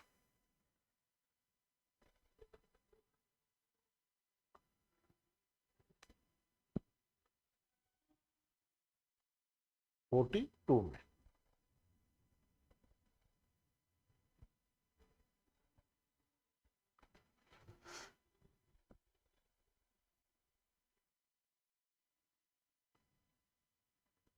अब देखो जब भी 21 का, फिर एक चीज होगी, Buta Singh versus state of Haryana,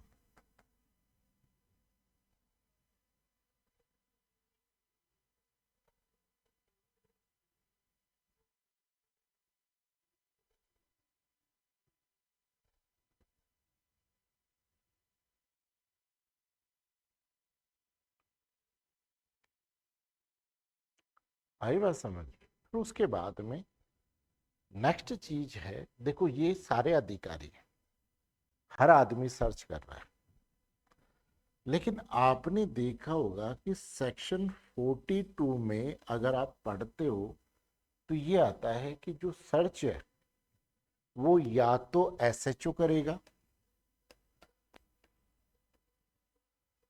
या कोई भी पुलिस अधिकारी जिससे एसएचओ के पावर, वो सर्च करेगा। प्रैक्टिकली आपने यही पढ़ा होगा और यही चल रहा है कि नहीं चल रहा? ये बात कहाँ लिखी हुई है? 42 को आप पढ़ करके बताओ, कहीं लिखी हुई है कि ये बात? फिर ये क्यों कहते हैं? सेक्शन 38 सीआरपीसी क्या कह रहा है?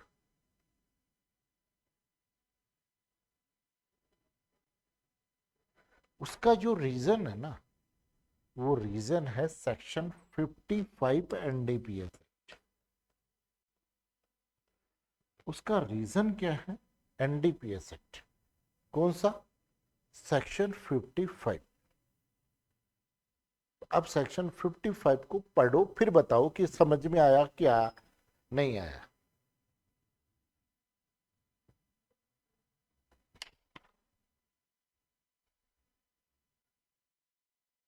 हेलो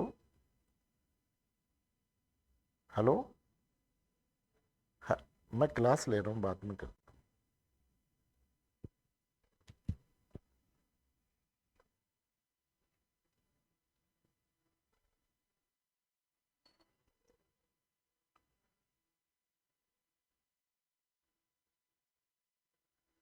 आ गई बात समझ में? उसका रीजन ये है कि ये सर्च तो कर सकता है, लेकिन उस चीज को सीज नहीं कर सकता, डिलीवर नहीं कर सकता। उस चीज को सीज नहीं कर सकता। सीज केवल एसएचओ ही कर सकता है, या वो व्यक्ति जिसके पास एसएचओ की पावर है वो कर सकता है। इसलिए सेक्शन 42 के लिए जो बोलते हैं ना कि केवल या तो एसएचओ करेगा या एसएचओ का, अब ये सर्च कर लेगा तो बाकी काम भी तो करना पड़ता है। उसको ये थोड़ी कर लेगा कि हाँ भाई मिल गई अब आप जाओ, मैं तो कांस्टेबल ही हूँ, हेड कांस्टेबल ही हूँ, एएसआई हूँ, मैं कुछ नहीं कर सकता, आप जाओ। इसलिए 42 में ये प्रोविजन किया गया और 43 में पर्सनल वो। सर हाँ सर प्लीज एक बार और इसको क्लियर करिए, थोड़ा समझ नहीं आया। हाँ सर एक बार बताना प्लीज। हाँ सर प्लीज सर थोड़ा नेटवर्क भाई, एक बात बताओ, जैसे मान लीजिए मैं एएसआई, मेरे को ये लग रहा है कि सार्वजनिक प्लेस पे सूचना मिली कि भाई ये जो सरवण जी हैं ये ड्रग्स लेकर के जा रहे हैं। मैंने सरवण जी को रुकाया और मैंने सरवण जी को कहा कि भाई आप रुको, और मेरे को इन्फॉर्मेशन है आपके बैग में ड्रग्स है, आप उसकी सर्च करवाओ। तो मैंने सरवण जी की बैग की सर्च कर लिया और उसमें से मेरे को सपोज करो 1 किलो अफीम मिली। अब वो जो अफीम है उसका मैं क्या करूं भाई, ये बताओ। मैं एक ऐसा हूँ, सेक्शन 42 तो परमिशन दे रहा है कि मैं सर्च कर सकता हूँ, ढूंढ सकता हूँ, लेकिन सेक्शन 55 ये कह रहा है कि मैं सीज नहीं कर सकता। जो सीज करेगा वो या तो एसएचओ करेगा या वो अधिकारी करेगा जिसे एसएचओ के पावर है। आगे बात समझ। तो सेक्शन 42 में इसलिए ये कहा जाता है कि जो सीजर मेमो तैयार होगा, जो भी कार्रवाई की जाती है 42 या 43 की, वो स्पेशली एसएचओ करता है, क्योंकि जो माल मिलेगा उसको हम सर्च तो कर सकता है बाकी अधिकारी, लेकिन सीज नहीं कर सकता। इसलिए जिसको एसएचओ के पावर हो वो ही सीज कर सकता है। ये सेक्शन 55 कहता है। तो इसके परिप्रेक्ष्य में देखते हुए ये थोड़ा सा स्टिक लाइव वो बना दिया है ना। इसके लिए केस है Abdul Aziz versus Central Bureau, Central Narcotics Bureau. लिख लीजिए, Aziz Abdul Aziz versus Central Narcotics bureau.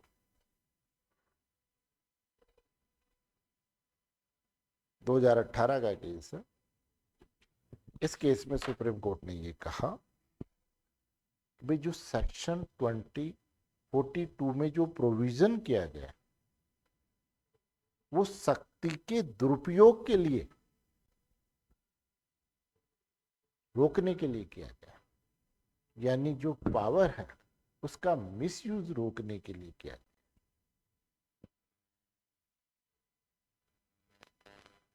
लेकिन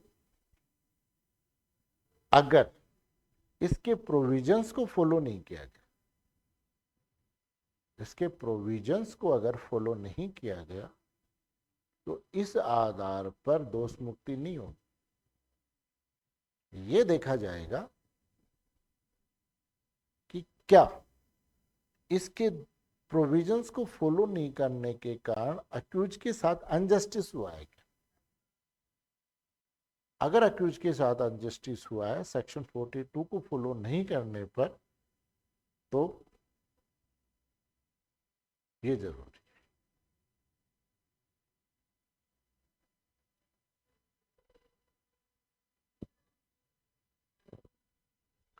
अब ये देखिए कि एसएचओ क्या है।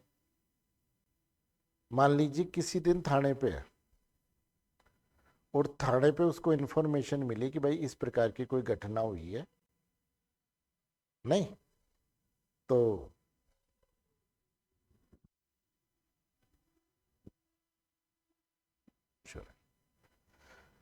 कि भाई इस प्रकार की कोई घटना हुई है और घटना की वजह से वहां पर कार्रवाई करना जरूरी है, तो वो कार्रवाई करने के लिए एसएचओ चला गया। सपोज करो एसएचओ मौके पे जाकर के प्रोसीडिंग कर सकता है कि नहीं कर सकता। एसएचओ मौके पे जाकर के प्रोसीडिंग्स कर सकता है कि, अब वो प्रोसीडिंग मौके पे जाके कर ली उसने, घर पे वो थाने पे आया। थाने पे आने के बाद में भी देखो यही रूल है कि भाई जो एसएचओ है वो रिपोर्ट दर्ज कर ली। रिपोर्ट दर्ज करने के बाद में भी आगे इन्वेस्टिगेशन केवल एसएचओ एसआई रैंक का अधिकारी कर सकता है, वो सॉरी सीआई रैंक का अधिकारी कर सकता है। और सीआई रैंक के अधिकारी ने सीजर मेमो तैयार कर रखा है। तो क्या कोई व्यक्ति जिसने जो कंप्लेनेंट है क्या वो इन्वेस्टिगेशन ऑफिसर भी हो सकता है क्या। नहीं सर, नहीं सर, कंप्लेनेंट तो नहीं हो सकता है। कहाँ पर लिखी है ये बात, कहाँ लिखी हुई है, क्या लिखा हुआ है, कौन सा।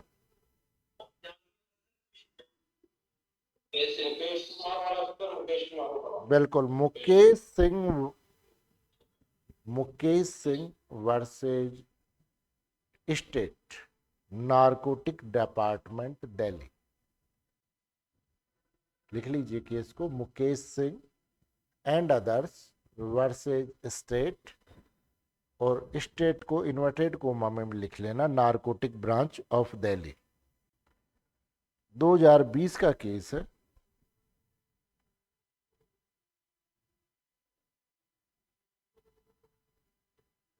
लिखिए इस केस में ऑनरेबल सुप्रीम कोर्ट ने Mohanlal versus state of Punjab, इस केस में ऑनरेबल सुप्रीम कोर्ट ने Mohanlal versus state of Punjab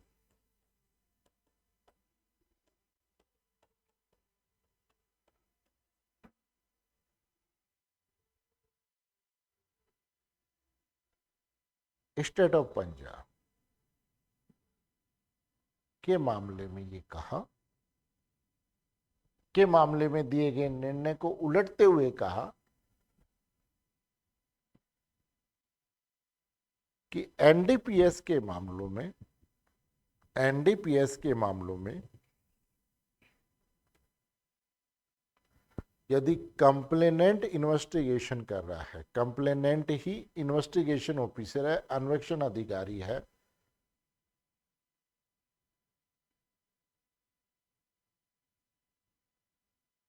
तो इस आधार पर इन्वेस्टिगेशन दूषित नहीं होता,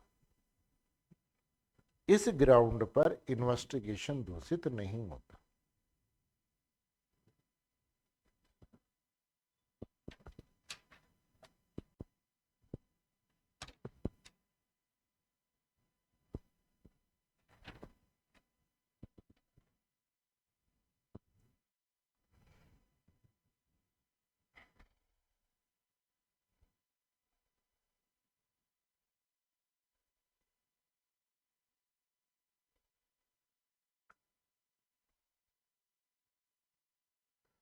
फिर ये है कि भाई किसी व्यक्ति का अगर सार्वजनिक स्थान पे सर्च कर रहे हो, तो सर्च अगर उसका पर्सनल सर्च है, यानी उसके शरीर को और उसके पहने हुए कपड़ों का अगर सर्च कर रहे हो, तो सेक्शन 50 में ये है कि अगर वो व्यक्ति कहता है कि भाई मैं मेरा सर्च मजिस्ट्रेट या राजपत्रित अधिकारी के सामने करवाऊंगा, तो वो व्यक्ति उसका सर्च राजपत्रित अधिकारी या मजिस्ट्रेट के सामने करवाए। लेकिन अगर वाहन का सर्च हो रहा है या उसके किसी बैग का सर्च हो रहा है, तो 50 सेक्शन 50 को प्रोविजन लागू नहीं होता। इसके लिए केस है Kallu Khan versus state of Rajasthan, Kallu Khan versus state of Rajasthan.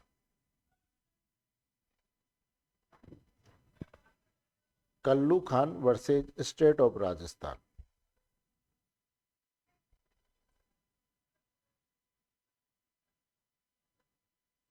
इस केस में सुप्रीम कोर्ट ने ये कहा कि सेक्शन 50 एनडीपीएस एक्ट के प्रोविजंस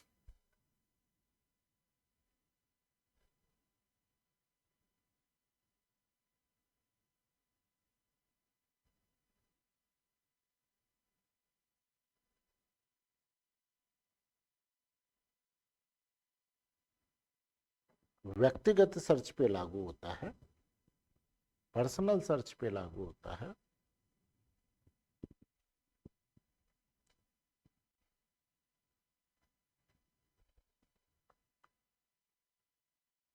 वाहन या ये अब सर कौन सी साल का है ये मामला? कौन सा? ये जो आप बता रहे हो कल्लू का रास्ता, 2022 का। ठीक है सर।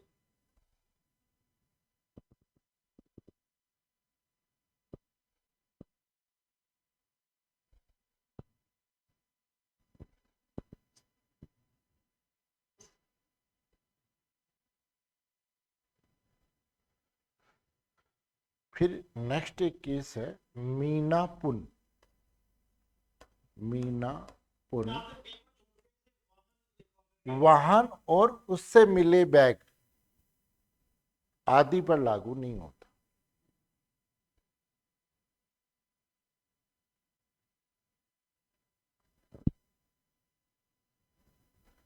फिर तीसरा आता है मीनापुन versus state of Uttar Pradesh, Uttar Pradesh राज्य, 2023 का केस। इस केस में ऑनरेबल सुप्रीम कोर्ट ने ये कहा कि देखो इसमें क्या होता है, अक्यूज से ये पूछा जाता है कि भाई आप अपना पर्सनल सर्च, एक नोटिस दिया जाता है और उस पर साइन करवाए जाते हैं। सेक्शन 50 का नोटिस होता है कि भाई आप अपना सर्च या मजिस्ट्रेट या राजपत्रित अधिकारी के सामने करवाओगे या फिर मैं कर सकता हूं, और अगर वो उस पर अपनी सहमति के साइन कर देता है तो फिर जो व्यक्ति मौके पे है वो उसका सर्च कर सकता है। सुप्रीम कोर्ट ने ये कहा कि सेक्शन 50 के लिए अगर किसी व्यक्ति ने सहमति दे दी है तो ये नहीं माना जाएगा कि सेक्शन 50 एनडीपीएस की कंप्लाइंस हो गई। पुलिस अधिकारी को अक्यूज को सेक्शन 50 में दिए गए अधिकार के बारे में बताना भी जरूरी है। तो कहने का मतलब सेक्शन 50 के लिए अभियुक्त की सहमति ही पर्याप्त नहीं है, पुलिस अधिकारी को अभियुक्त को उसका अधिकार बताना भी अनिवार्य है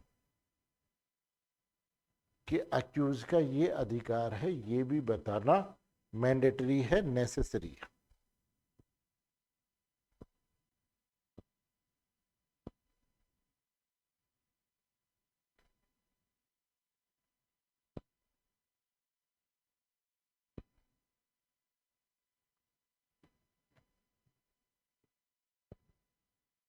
फिर एक केस और लिख लीजिए, वही सेक्शन 50 का, कि पर्सनल सर्च पे लागू होता है, उस पे लागू नहीं होता। Ranjan Kumar Chadha versus state of Himachal Pradesh.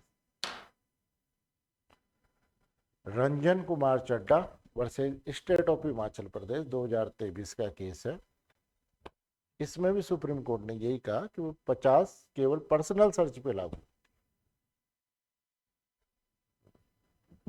Section 50 केवल पर्सनल सर्च के मामलों में ही लागू होती है। केस का नाम दोबारा बोल दीजिए। Ranjan Kumar Chadha versus state of Himachal Pradesh.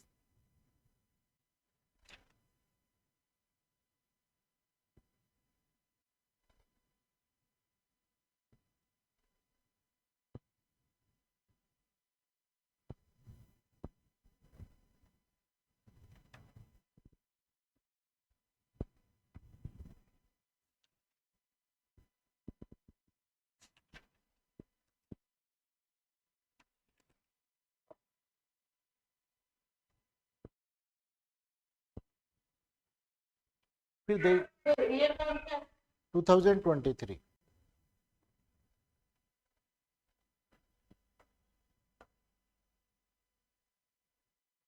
फिर नेक्स्ट आता है सेक्शन 52A में इन्वेंट्री दी हुई है, ये भी इंपॉर्टेंट है। सेक्शन 52A में इन्वेंट्री की प्रोसेस दे रखी।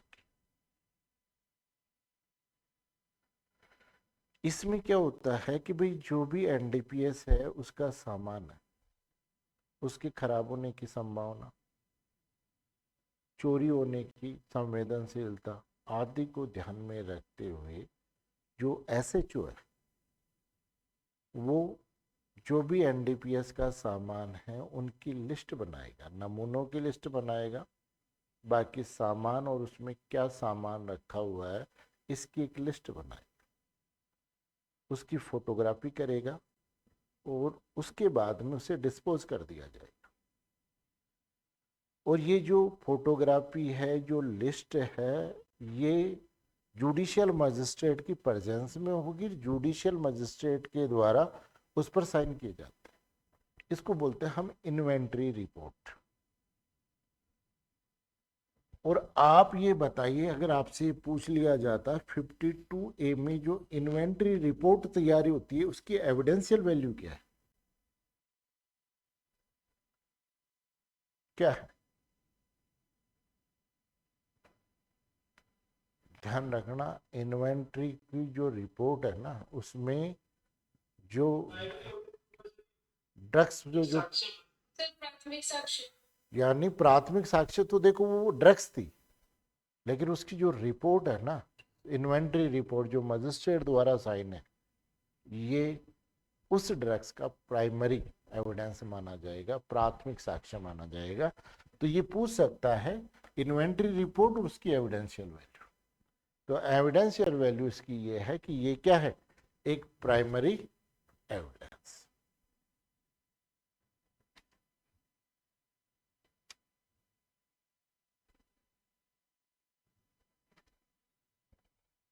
फिर सेक्शन 57 इंपॉर्टेंट है, इसकी कंप्लायंस होना जरूरी है कि कोई भी व्यक्ति अगर एनडीपीएस में अरेस्ट होता है या कोई भी चीज सीज की जाती है तो अरेस्ट की और सीजर रिपोर्ट जो भी अधिकारी कर रहा है अपनी इमीडिएट ऑफिसर, ऑफिशियल सुपेरियर जो होता है, इमीडिएट ऑफिशियल सुपेरियर है, उसे 48 घंटे में इसकी इंफॉर्मेशन देगा। This is mandatory provisions. कि सीओ को इंफॉर्मेशन करना जरूरी है 48 घंटे के अंतर्गत। 57 सेक्शन 57।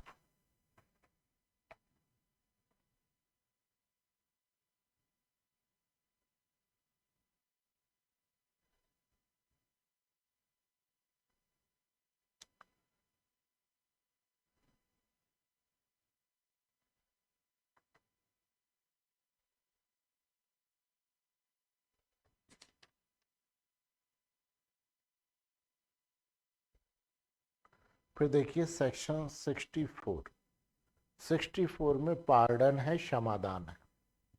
कौन दे रहा है, बस इतना ध्यान रख लेना, बाकी आपको आता है। क्षमादान कौन दे रहा है, कौन दे रहा है? सर केंद्रीय सरकार या राज्य सरकार। बस बाकी जैसे वो 300 कहाँ पर 306 7 में दे रखा है, वो सारी सेम प्रोसेस वही है कि वहां कोर्ट दे रहा है, यहां सरकार दे रही है किसी भी व्यक्ति को जो अपराध में संलिप्त रहा है, नहीं दुष्प्रेरक के रूप में या मुख्यकर्ता के रूप में अपराध के संबंध में सही जानकारी पर, तो उसे अभियोजन से उन्मुक्ति का प्रोविजन किया।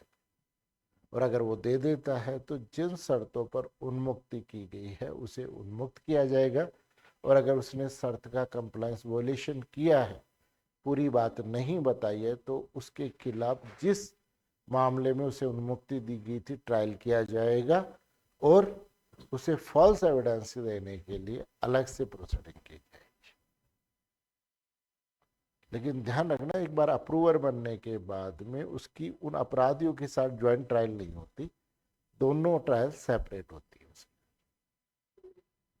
सेक्शन 64 ए भी इंपॉर्टेंट है, जो मैंने आपको बताया था कि 27 और अल्प मात्रा वाला अगर कह दे कि मैं इलाज करवाना चाहता हूं तो उसे डिस्चार्ज कर दिया जाएगा। और अगर इलाज नहीं करा रहा तो उसके डिस्चार्ज को कैंसिल भी किया जा सकता है।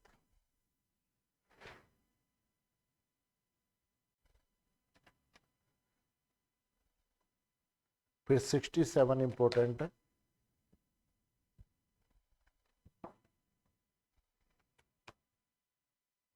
सिक्सटी सेवन में ये है कि इन्वेस्टिगेशन के पर्पज के लिए वो किसी भी व्यक्ति से पूछताछ कर सकता है, क्वेश्चन मांग सकता है, कोई भी चीज मंगवा सकता है, दस्तावेज डॉक्यूमेंट्स मांग सकता है, किसी भी व्यक्ति की जो मामले के तथ्य और परिस्थितियों से परिचित है एग्जामिनेशन कर सकता है। और अगर 67 में कोई बात का पता चला है और अगर वो डिपार्टमेंट का अधिकारी है तो उसके समझ किए गए कथन या संस्वीकृति साक्ष्य में एडमिशनेबल होगी। लेकिन सुप्रीम कोर्ट ने कौन से केस में, केस का नाम लिख लीजिए, तमिलनाडु वर्सेज तूफान Singh versus state of Tamil Nadu 2020, supreme court 2000, तूफान Singh versus state of Tamil Nadu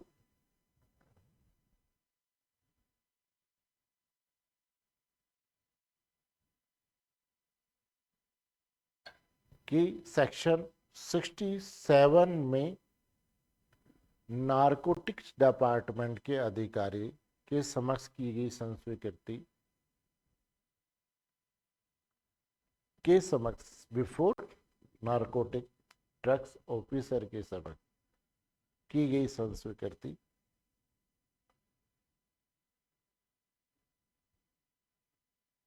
भी सेक्शन 55 एविडेंस एक्ट की तरह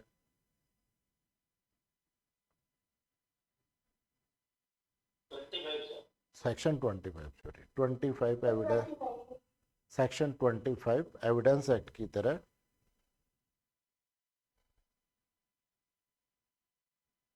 साक्ष्य में ग्राह्य नहीं होगी या साक्ष्य में उपयोग नहीं ली जा सकती।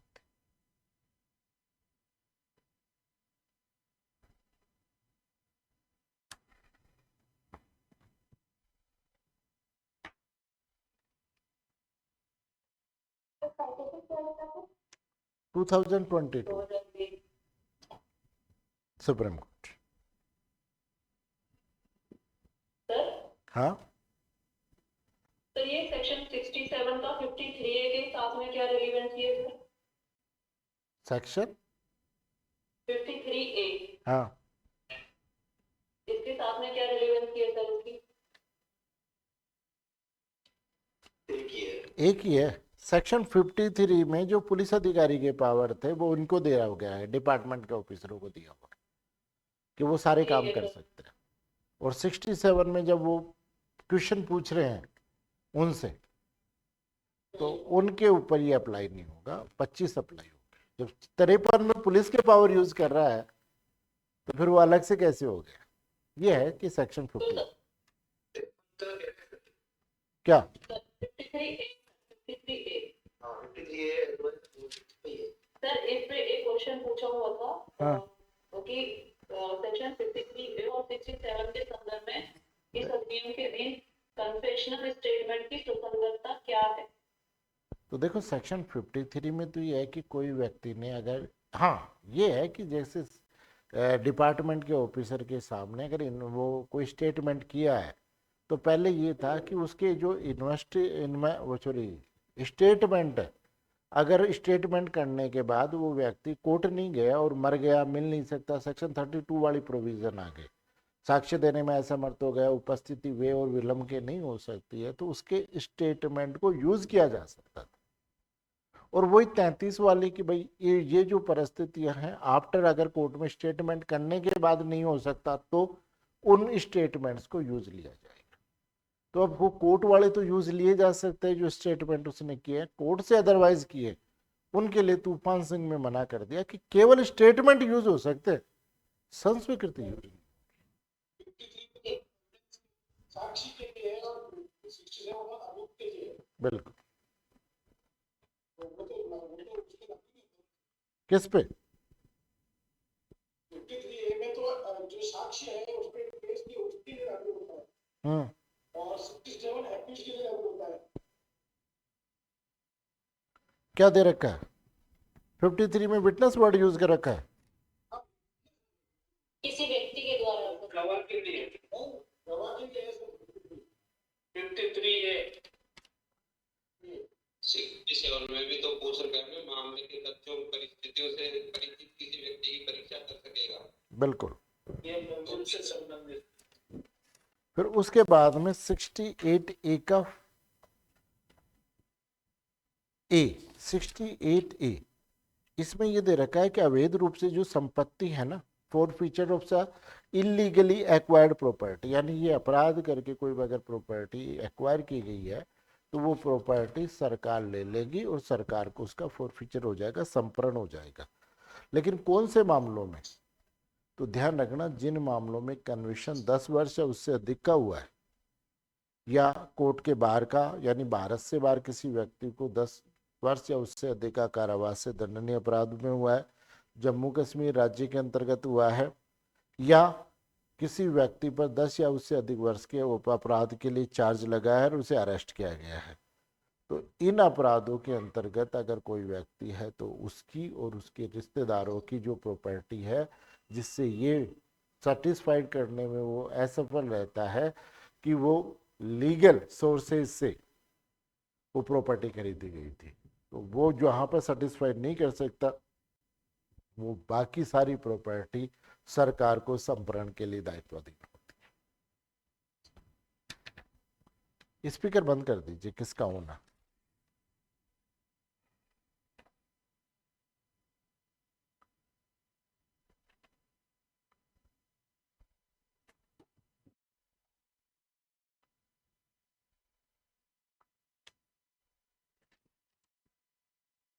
ठीक है, बाकी फिर इतना ही है, अभी तो हमारे पास इतना ही टाइम था कि हम एनडीपीएस को थोड़ा मोटा मोटा कि भाई क्या क्या बनता है, कहाँ कहाँ से क्या क्या पूछ सकता है, जो अवेलेबल टाइम था उस अवेलेबल टाइम के हिसाब से हमने थोड़ा सा प्रयास किया है कि इस भाई अब पढ़ाना तो क्या होगा कि ये है कि इस सब्जेक्ट के साथ हम थोड़ा सा इंट्रो हो गए कि हमें थोड़ा सा ये मदद मिल जाएगी कि किस पार्ट को हमें देखना है और किस हिसाब से हमारे को तैयार करना है।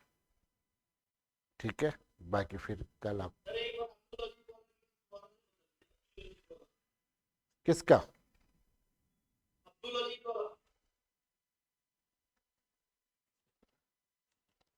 एक मिनट।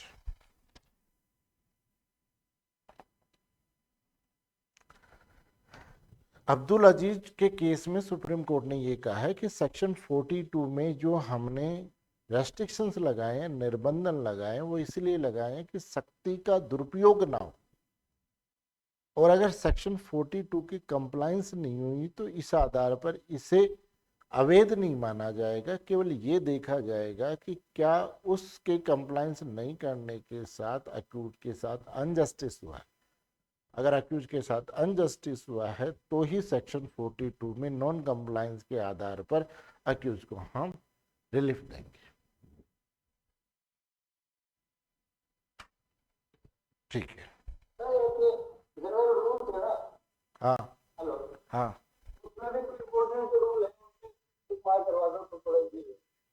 चलो देखते हैं एक दिन, है ना।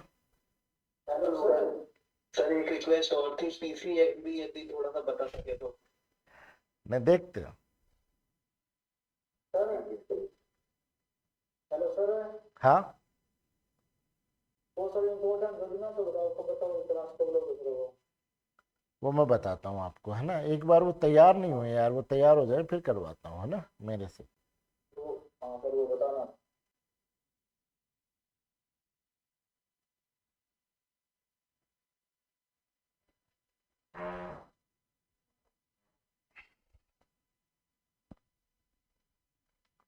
और